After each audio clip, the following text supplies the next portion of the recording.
Hello అందరికీ, welcome to మా పల్లె రుచులు. నేను మీ శ్రావణి. ఈరోజు మన ఛానల్లో ఆలూ కర్రీ ఎలా రెడీ చేయాలో చూసేద్దాం రండి.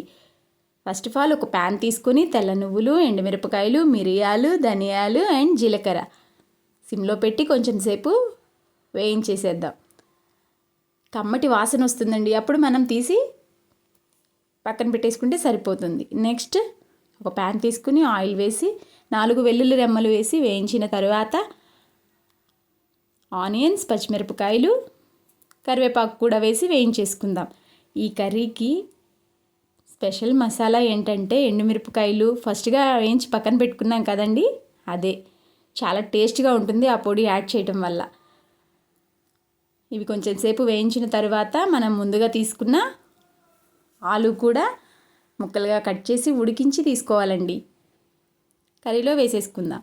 కొంచెం సేపు వేయించిన తర్వాత మీ రుచికి సరిపడా సాల్ట్ వేసుకోండి. నెక్స్ట్ కొంచెం అంతా పసుపు కూడా వేసేసుకుందాం. కారం వేయనక్కర్లేదండి, మనం ఈ పొడి రెడీ చేసుకున్నాం కదా, ఎండుమిరపకాయలు యాడ్ చేసాం కదా, సరిపోతుంది ఆ స్పైసీనెస్ అయితే. మీకు సరిపోదు అనుకుంటే ఇంకొంచెం యాడ్ చేసుకోవచ్చు.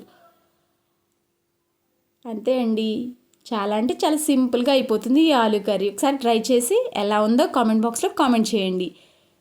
చూసారు కదా, ఇలా గోల్డెన్ బ్రౌన్ కలర్లో వస్తే మన కర్రీ రెడీ అయిపోయినట్టేనండి. ప్లీజ్ అండి, లైక్ చేయండి, షేర్ చేయండి, సబ్స్క్రైబ్ చేసుకోండి. ఇలా మరిన్ని వంటలతో మీ ముందుంటాను. Thank you for watching.